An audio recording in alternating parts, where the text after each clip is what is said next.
You're listening to a broadcast from LOCUS Impact Investing. Hello, and welcome to another in our monthly feature series. Change has been brewing in the philanthropic field for some time.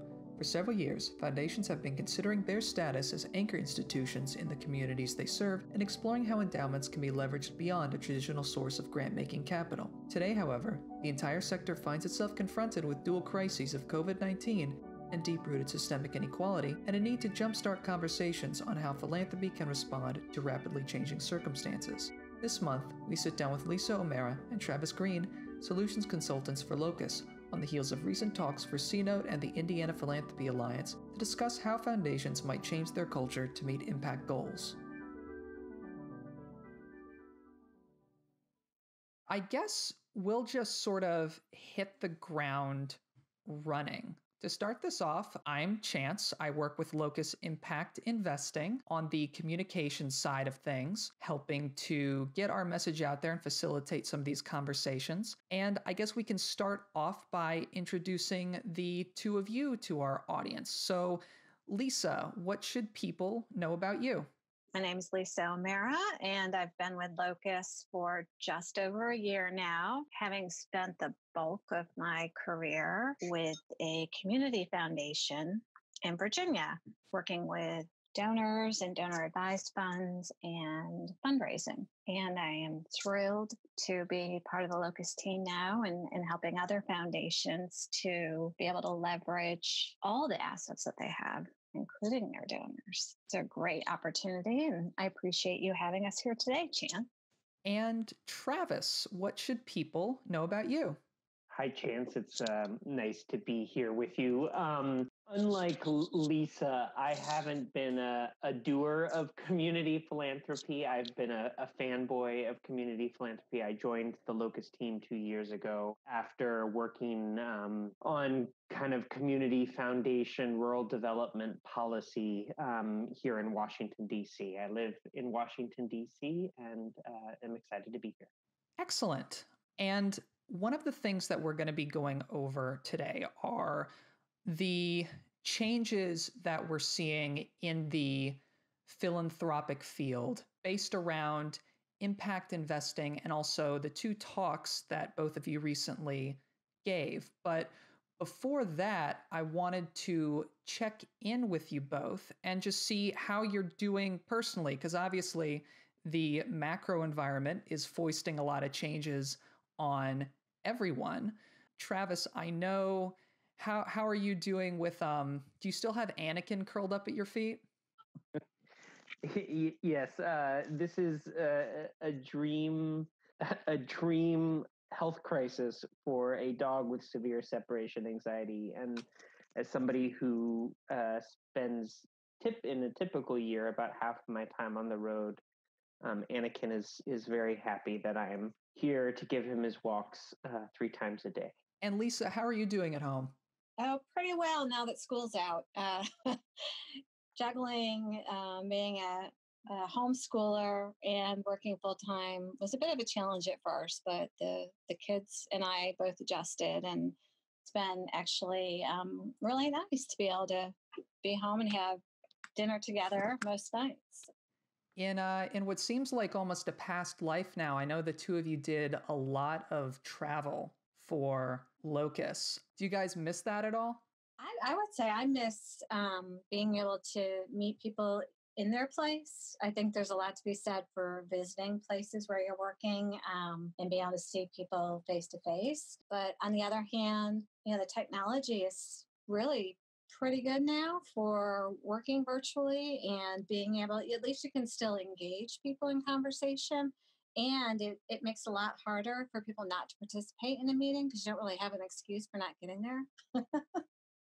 I'll say, I mean, Lisa brought this up, but we're evangelists of local impact investing, and so communities mean a lot in the work that we do. And I don't think anything is able to replace when a community foundation client is able to take us through the building they want to buy, or or to visit the nonprofit that is applying for financing. Those are really valuable experiences, and I think we miss them. But it just means that the community foundations need to be ambassadors for their communities in their conversations with us, and they're pretty good at that.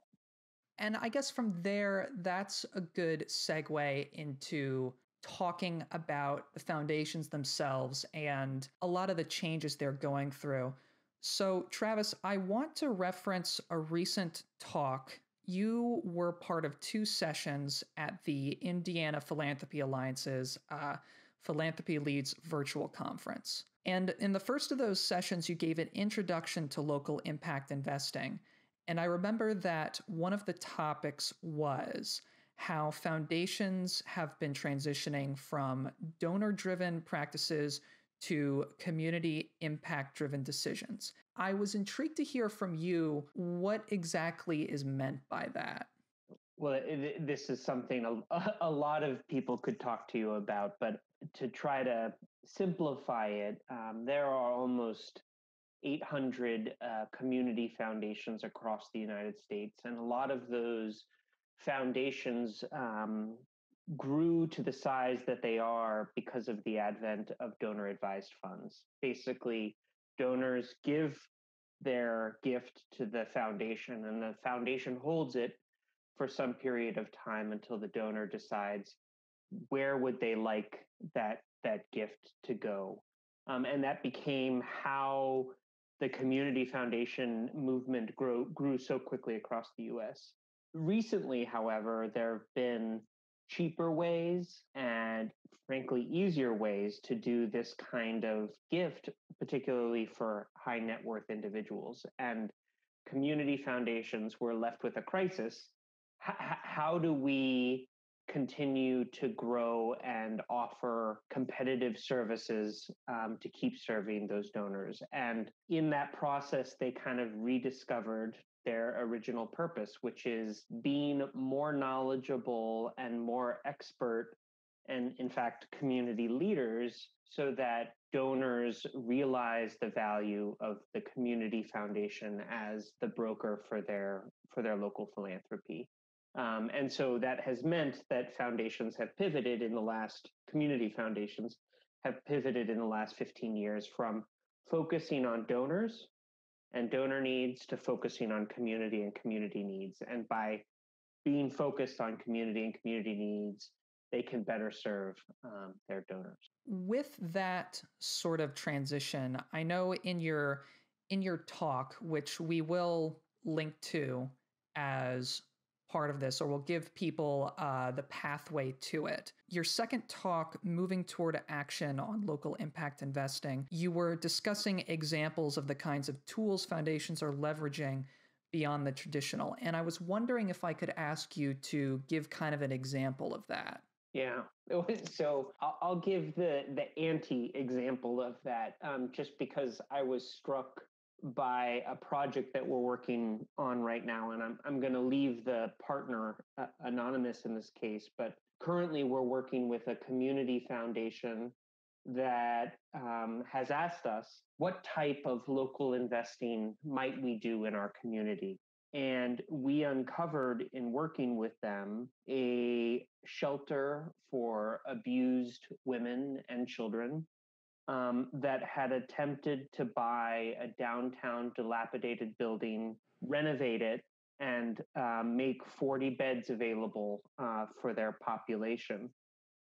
And it didn't happen. It was a $7 million project that the nonprofit abandoned because they didn't have the capital to do that work. And frankly, there's a lot of community foundations in the United States that wouldn't have the grant-making capacity to support a nonprofit acquiring a building like that. But many community foundations would have the lending capital or the endowed capital to help nonprofits acquire a building like that. And as a result, that community may have had 40 more beds to house women and abused children. And they would have had those 40 beds in the middle of coronavirus, where a lot of those individuals would have to make a really difficult decision about whether it is to stay in an abusive situation or be homeless. So that's the type of tool that we want community foundations to be able to have to make a difference in their communities. We do want community foundations to have that tool. But Lisa, you were also in a recent talk hosted by CNote alongside their founder and CEO, Kat Berman. And one of the topics in that you brought up that I thought was really interesting was this topic of mindset. Now, in your talk, you were discussing how foundations can connect with CDFIs as an effective way to leverage their assets for impact. And I was wondering if I could ask you to describe the mindset issue that you've identified here. Sure. So the webinar that we hosted with CNote had a specific purpose of calling to attention the opportunity for community foundations to use financial institutions like CDFIs as a partner for this kind of investing that Travis was talking about. A lot of times, this is the first route that a foundation might consider to do local investing because they can lean on the CDFI's expertise in underwriting projects and lending and the connections with the local business community in order to better evaluate potential investment without having to bring all of that expertise and knowledge in-house. What often, though, prevents foundations from going in that direction is what you're saying is the mindset where foundations think of a local CDFI as a grantee and treat them like a grantee with very specific outcomes and reporting and things that might not be appropriate for a financial institution doing the kind of lending that they might be doing to reach particularly underserved communities. It might not be the right sort of approach, the grantee approach. In the same way, CDFIs will look to foundations as grant makers only and not as investors.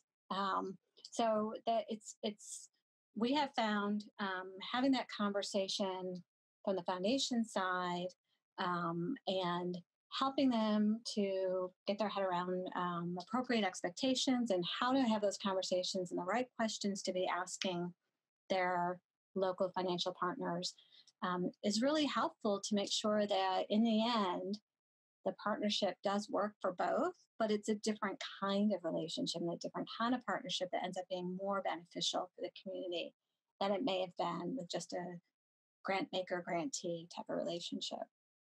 Chance, to your question about how this kind of culture change permeates the field, I think giving these talks certainly helps, and it helps show foundations what might be possible if they started doing this work. Holding up pictures of those community projects that didn't get done, I think helps make a compelling case. And I'll say that a lot of that work happens through partners like CNote. It happens through philanthropic serving organizations like Indiana Philanthropy Alliance, the membership associations of community foundations, because frankly, this is a new way of doing. There is no agreed upon way that foundations should be local investors. And the field is still figuring that out. That's why we do what we do. So I think over time, this will become easier for foundations. Right now, it's a bit of a pickle to work through. In addition to that, so it's something that I'm a little bit interested in since I have two impact investing pros in front of me. Local. We only give a hoot about local impact investing. Gotcha. Local impact investing pros. Has the way that we, and by we, I mean us and the field, the way that we articulate this stuff to foundations changed over time? Because I'm thinking back to when I was first brought on into this sector, the way that impact investing was articulated to me by some of the things that I was reading was very much in the mindset of substituting investments for grant making and vice versa. So, for instance, one of the first things that someone told me was, well, the idea behind impact investing is that you, from a foundation's perspective, you are teaching a person to fish. And the more that I got involved in this field, the less that made sense to me as a way of doing things, or as a way of, not as a way of doing things, but as a way of thinking about this project, this toolkit that foundations are opening up to. Do either of you have any thoughts on that? I will say that the traditional model of philanthropy is very old and stodgy. The idea that you take $1 today, invest it, and give out a nickel tomorrow, right? So this notion that what foundations do is distribute these nickels for whatever purpose they were chartered is a very simplistic way of addressing community challenges. And Lisa might be able to share some examples, but so frequently what a community foundation or other foundation wants to accomplish is so much bigger than what can be accomplished with a grant. Bigger in dollar value, certainly, but also it's not the only asset that communities need to prosper. You know, communities need good leadership. They need political power. They need infrastructure and broadband. They need lots of different things. And a foundation's ability to muster all of those assets to benefit the community will have greater impact on whether or not that foundation can accomplish the goal it wants in that community. I think we need to get beyond that dollar versus nickel conversation and start talking more about community assets and how foundations mobilize those assets to benefit their communities. So I'll just build on that a little bit. And I agree with you, Travis, that the community leadership movement that's gone through the community foundation field has been very focused on activating those other assets that the community foundations, in particular, when we're talking about foundations that community foundations have, but in that process, they did forget about the 95% of their assets that are staying in the market and basically leaving their community. So that has been the impetus of LOCUS, to look at all of the foundation's assets, including the financial assets, and making sure that you're activating them in a way that's going to benefit your community, but continue to grow and provide that important long-term community asset and support to residents. And that's what local investing does. You know, even if you're taking just another 5% and making sure that those dollars stay local and go back into the community in which they were made, those dollars were made, that is a huge difference than what, like you were saying, Travis, the traditional model is. So if you did 5 local, 5 grant, the rest you're having in the markets and growing over time, that begins to make total sense to your donors, especially that say, yeah, I made my money here. I should probably be having more money stay in this area. And how can I be part of that too? How can I use my donor advised fund in that way and invest my donor advised fund locally as well as my grant making? So that's a win-win.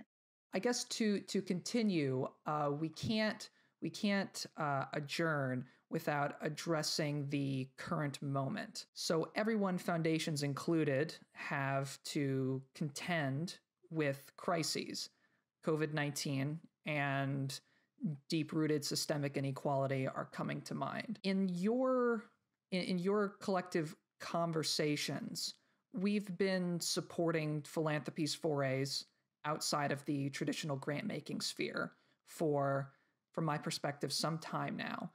And I'm wondering, based on what the two of you have been seeing, how current events are affecting the momentum of the movement that we're trying to support.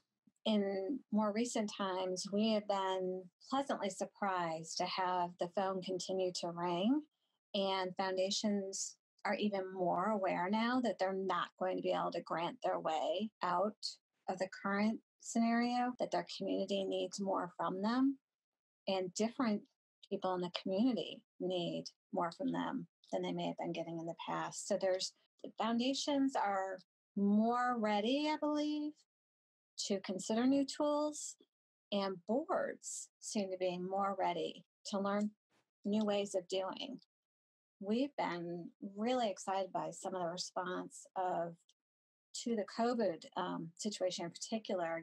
Community foundations are always fantastic, and foundations in general have been fantastic with emergency response.